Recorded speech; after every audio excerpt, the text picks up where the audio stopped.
Hello, Matujima, you're watching Morning Pulse on Non-Bill TV. Agriculture and Farmers Welfare Minister Shivraj Singh Chauhan today inaugurated the Pusha Krishi Vigyan Mela in New Delhi. Speaking to the media on Bharat Vistar AI platform, Chauhan stated that this platform will provide farmers with one-click solutions and assist them in making agricultural decisions. He described this initiative as a significant step towards digital empowerment in rural India.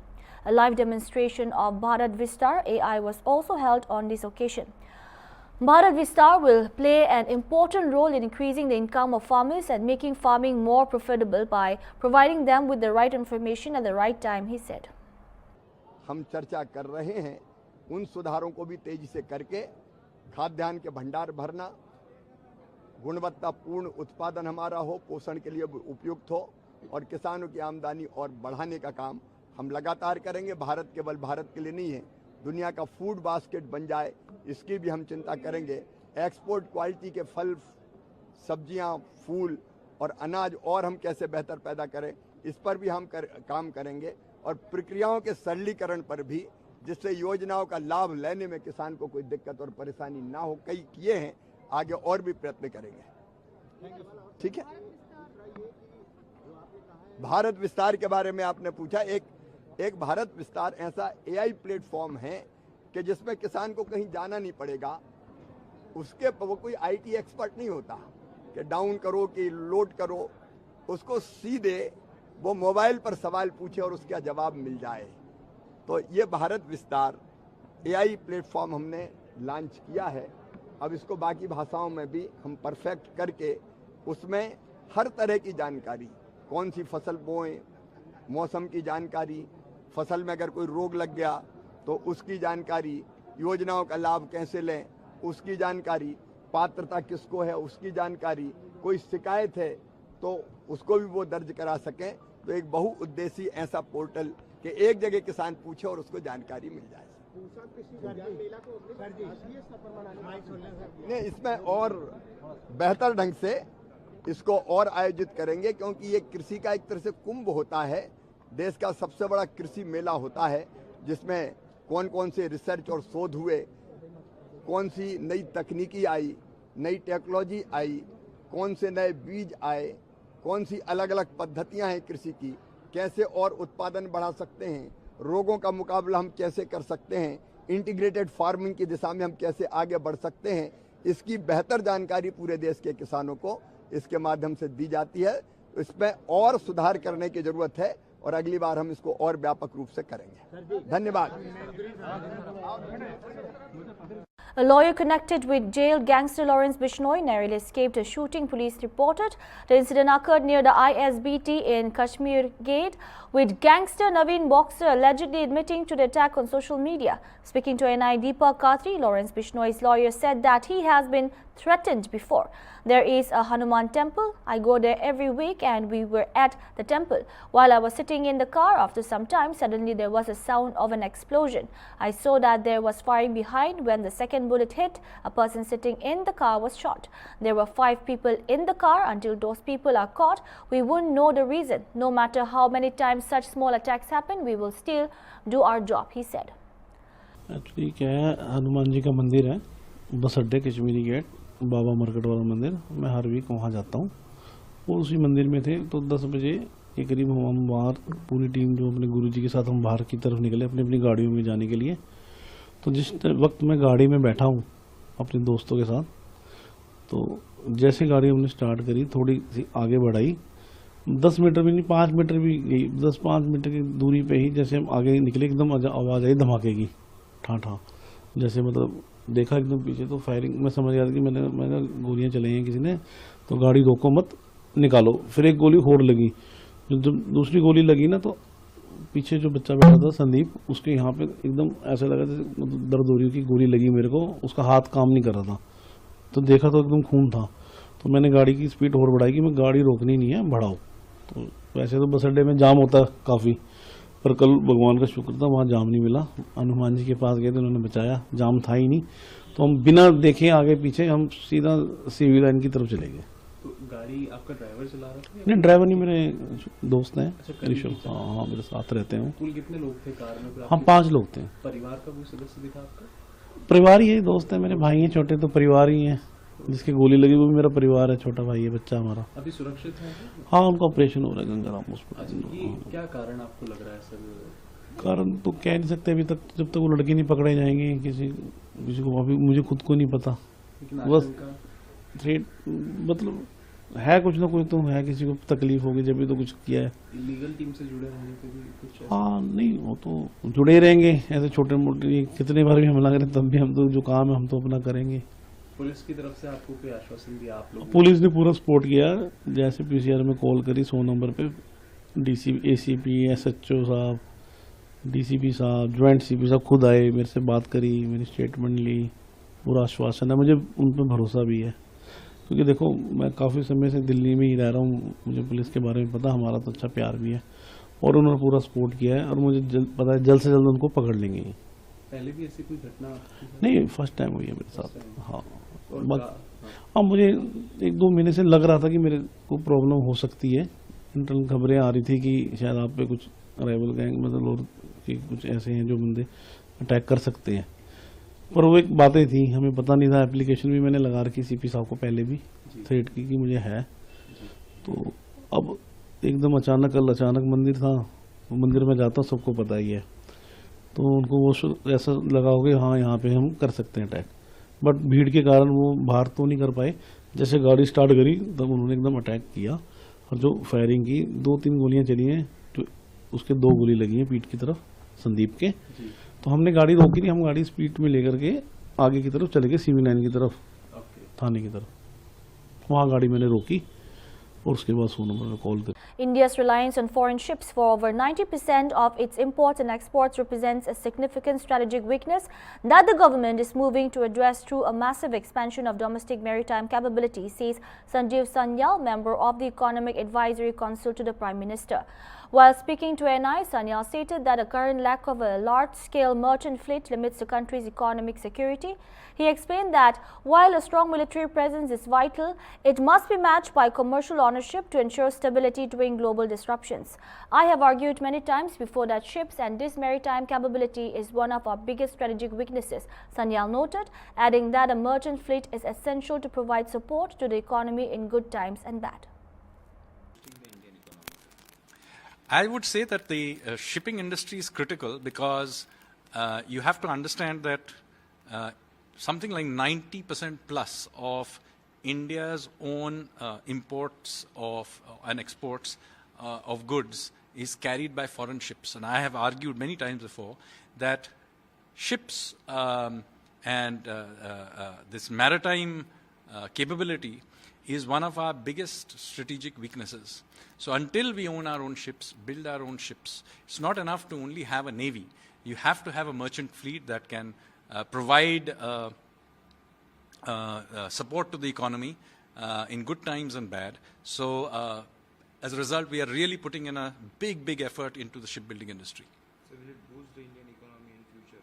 Shipbuilding has many things that sort of not only about the shipbuilding itself, but also the larger ecosystem. Yes, it will build more jobs. As I said, shipbuilding is hugely labor intensive. It requires basically large amount of welding. There is all the engineering that goes into it, the steel that comes from it. So there's a whole ecosystem of jobs that come out when you boost the shipbuilding industry. And of course, then not just the shipbuilding, then the ships are used for transport. So there's the ports, there's all the goods that go in. So there's a whole ecosystem of logistics, shipbuilding, and so on that comes up if you support the shipbuilding industry. How do you see Bengal economy, sir? So I think shipping is a part of India's long-term history, as you are aware. Kolkata itself was an old port from the colonial period, but it even goes back even longer. Chandraketugarh is an ancient port. Tamralipti or Tamluk was also an ancient port. So Bengal has a very old tradition of maritime trade and exploration. So I'm sure this big effort that the central government is doing in terms of building out the shipbuilding and shipping industry has many paybacks to place like Bengal. We have in Garden Reach a big shipbuilding yard. We have obviously Kolkata port itself. There's also Haldia, new port is being built as well along this course. So there's a lot of things that are happening in the shipping sector that can be leveraged with by West Bengal. So any comments on Indian-US? Union Minister Piyush Goyal has launched a sharp attack on Rahul Gandhi, accusing him of adopting what he called a high-handed style of politics. Goyal alleged that Rahul Gandhi acts at the behest of anti-India forces and compromises national interests both inside and outside Parliament. He also claimed that the Congress leaders avoids tough questions from the media and prefers curated press interactions. The Union Minister further said that Congress party is unable to accept the popularity of Prime Minister Narendra Modi and India's growing global stature, alleging that the opposition continues to mislead the public on national issues. Rahul Gandhi ji ने एक प्रकार से बड़ी ओछी राजनीति देश और दुनिया के सामने दिखाई है। एक प्रकार से फॉरेन पावर्स के पपेट के रूप में he is nothing but a puppet of anti-India forces, anti-India organizations and anti-India governments. This is the compromised Rahul Gandhi and Gandhi family that we see today, whether in parliament, whether outside parliament, whether in a press conference. We have seen the behavior with the press. You can't even ask an uncomfortable question to Mr. Rahul Gandhi without being tagged as a BJP associated press person. उनको सिर्फ curated press conferences चाहिए, उनको सिर्फ लिखा पढ़ा के जिसको प्रश्न दिया हो उसके अलावा वो कोई प्रश्न भी नहीं ले सकते। ऐसा व्यक्ति कांग्रेस पार्टी का नेतृत्व कर रहा है, देश के साथ खिलवाड़ कर रहा है, देशवासियों के हितों को पूरी तरीके से दांव पर लगा रहे। और आज के नए भारत, उभरती हुई अर्थव्यवस्था, उभरती हुई दुनिया में भारत का वर्चस्व को, प्रधानमंत्री नरेंद्र मोदी जी की लोकप्रियता को शायद वो सहन नहीं कर पा रहे हैं। इसलिए झूठ के ऊपर झूठ बोलकर देश हित और राष्ट्र हित को बार बार कॉम्प्रोमाइज करते हैं। और ये आज की किस्सा नहीं है। आपने देखा मनमोहन सिंह जी की सरकार के समय भी कैसे extra constitutional powers Rahul Gandhi और सोनिया गांधी जी अपने हाथ में रखते थे।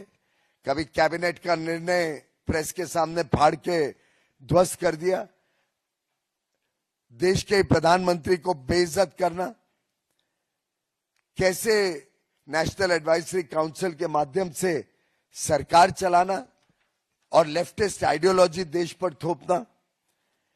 एक पैरेलल कैबिनेट इनकी माताजी सोनिया गांधी जी और राहुल जी चलाया करते थे और देश को कॉम्प्रोमाइज करते थे। सिर्फ सोनिया जी और राहुल जी ने देश को कॉम्प्रोमाइज नहीं किया, सुपर पीएम के तरह अपनी राजनीति चलाकर देश को सिर्फ कॉम्प्रोमाइज नहीं किया, राजीव गांधी जी भी देश को कॉम्प्रोमाइज करने में कभी पीछे नहीं हटे। On the occasion of TRAI Day 2026, Telecom Regulatory Authority of India Chairman Anil Kumar Lahoti highlighted the growing role of consumer-focused digital tools. He said that the DND and MySpeed applications have become part of citizens' daily usage, helping users manage unwanted calls and monitor internet performance. He further announced that TRAI will soon reintroduce the MyCall app, enabling users to share real-time feedback on call quality. The move aims to strengthen consumer empowerment and improve telecom service standards across the country. These 29 incredible years of TRAI कैसे देखते हैं और क्या कुछ message try परिवार के लिए sir? देखिए, ट्राई का जो हमारे देश में टेलीकम्युनिकेशन की का जो विकास हुआ है और ब्रॉडकास्टिंग सेक्टर का जो विकास हुआ है उसमें एक बहुत महत्वपूर्ण योगदान रहा है। जब इन दोनों क्षेत्रों में जिस प्रकार से प्राइवेटाइजेशन हुआ तो ये आवश्यक हुआ कि एक इंडिपेंडेंट रेगुलेटर स्थापित किया जाए जो विभिन्न सर्विस प्रोवाइडर्स के बीच में इंटरकनेक्शन किस तरह से ऑपरेट करे और जो कंज्यूमर हैं उनको सुविधाओं के बारे में प्रोटेक्शन किस प्रकार से मिले और जो टैरिफ लागू हों वो किस प्रकार से ट्रांसपेरेंट हों और रीजनेबल रहें। तो ट्राई ने समय समय से इसके बारे में बहुत महत्वपूर्ण योगदान किए हैं जो जिनकी वजह से हमारे यहाँ पर इसका विकास हुआ है इन सुविधाओं का। और आज जो हम देख रहे हैं कि आज हमारे देश में 130 करोड़ से अधिक टेलीकॉम सब्सक्राइबर्स हैं, 1 करोड़ से अधिक ब्रॉडबैंड यूज़र्स हैं और हमारी इकोनॉमी में 900 से अधिक ब्रॉडकास्टिंग चैनल्स ऑपरेट कर रही हैं, 340 के करीब ब्रॉडकास्टर्स हैं। तो ये एक जो बहुत हेल्दी ग्रोथ हुई है वो जो ट्राई उसमें ट्राई का एक महत्वपूर्ण योगदान रहा है। और ट्राई की इसमें जो कार्य प्रणाली है वो अपने आप में बहुत रोबस्ट है। ट्राई ने एक मजबूत ट्रांसपेरेंट कंसल्टेटिव प्रोसेस इस्टेब्लिश किया है जिसकी वजह से जो भी पॉलिसी रिकमेंडेशंस और रेगुलेशंस हम बनाते हैं वो सारे स्टेक होल्डर्स के व्यू पॉइंट्स को कंसिडर करके, इंटरनेशनल प्रैक्टिसेस को कंसिडर करके, जो हिस्टोरिकल इवोल्यूशन है और हमारे देश की आवश्यकताओं को देखते हुए ये पॉलिसी रिकमेंडेशंस और रेगुलेशन हम बनाते हैं। तो इस प्रकार से ट्राई इन दोनों सेक्टर्स में एक महत्वपूर्ण योगदान कर रहा है। हमने डीएनडी और माई स्पीड ऐप के रिवैम्पेशन को भी देखा सर। आगे किस तरीके से कस्टमर फ्रेंडली ये टेलीकॉम सेक्टर हो सके और तमाम कस्टमर्स को किस तरीके से बेनिफिट पहुंचाया जा सके, इसके लिए ट्राई कैसे काम करने वाला है? देखिए, डीएनडी और माई स्पीड बहुत डे टू डे उपयोग की एप्लीकेशंस हैं। जो डीएनडी तो अपने कमर्शियल कम्युनिकेशन के बारे में है और माई स्पीड आप डे टू डे उपयोग में आप जब भी अपनी नेटवर्क की स्पीड टेस्ट करना चाहते हैं उसके लिए। और जो एक और हम ऐप अब लाने वाले हैं वो है माई कॉल, जो ट्राई की पहले से ऐप है बट अब हम इसको पूरी तरह से रिवैम्प कर रहे हैं और जल्दी ही हम ये रिवैम्प माई कॉल भी कंज्यूमर्स को उपलब्ध कराएंगे जिससे वो अपनी कॉल क्वालिटी के बारे में फीडबैक दे सकेंगे, जो सर्विस प्रोवाइडर्स को जाएगा, ट्राई के पास आएगा और ट्राई उस फीडबैक का उपयोग करेगा जब भी हम अपने सर्विस प्रोवाइडर से क्वालिटी के बारे में बात करते हैं। बहुत शुक्रिया सर एएनआई से बातचीत करने। Thank you. Himachal Pradesh Deputy Chief Minister Mukesh Agnihotri said that Himachal Pradesh government has identified 400 new bus routes for the private sector, drawing an encouraging response with nearly 4,000 applicants seeking permits to operate buses across the state. He expressed confidence that expanding connectivity to district will gather pace in the coming months.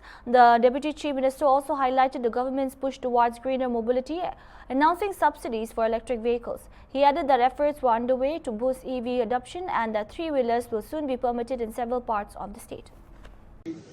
Buses 400 private sector में 400 नए root हमने identify किए थे कि buses के लिए, उसका बहुत अच्छा रिस्पांस आया है। 4000 लोगों ने, हिमाचल प्रदेश के 4000 लोगों ने बस प्राइवेट सेक्टर में बसेस डालने के लिए अप्लाई किया है। तो मुझे लगता है कि आने वाले टाइम में ये जो हमारा रूट्स को जो नए रूट्स देने का मसला है वो सिरे चढ़ता लग रहा है। अगर 4000 is a very good number. और कुछ जिले तो ऐसे हैं जिनमें जैसे कांगड़ा है, 1350 लोगों ने जो है गाड़ियां बसें डालने के लिए एप्लीकेशंस दी हैं और चंबा में 536 लोगों ने बसें डालने का रिक्वेस्ट भेजी है और बद्दी में 501 और मंडी में 554 ये इसलिए और शिमला में 379 लोगों ने, तो 4000 के आसपास लोगों ने बसेस का ये किया है। अब इलेक्ट्रिक पे प्रदेश सरकार ने सब्सिडी के ऐलान तो किए हैं, गवर्नमेंट सेक्टर में भी यूथ को लगभग 100 गाड़ियां दी जा चुकी हैं अभी तक जो कि रन कर रहे हैं और सब्सिडी का भी ऐलान किया है। 30% सब्सिडी ईवी पे 40% है और बसों पे 30% है। तो प्रयास चल रहा है कि इलेक्ट्रिक गाड़ियां जो हैं आए। HRTC में भी हम अप्रैल के आसपास 300 गाड़ी ऐड कर पाएंगे। तो प्रयास चल रहा है कि ई व्हीकल्स को किसी न किसी ढंग से हम प्रोत्साहन दें। और ये 3 व्हीलर्स भी हम बहुत जल्दी जो है काफी जगह पे अलाउ कर रहे हैं, क्योंकि मेरे ख्याल 20 साल से जो है 3 व्हीलर्स पे कोई परमिट नहीं दिए गए हैं। That's all we have for now. Keep watching Hornbill TV.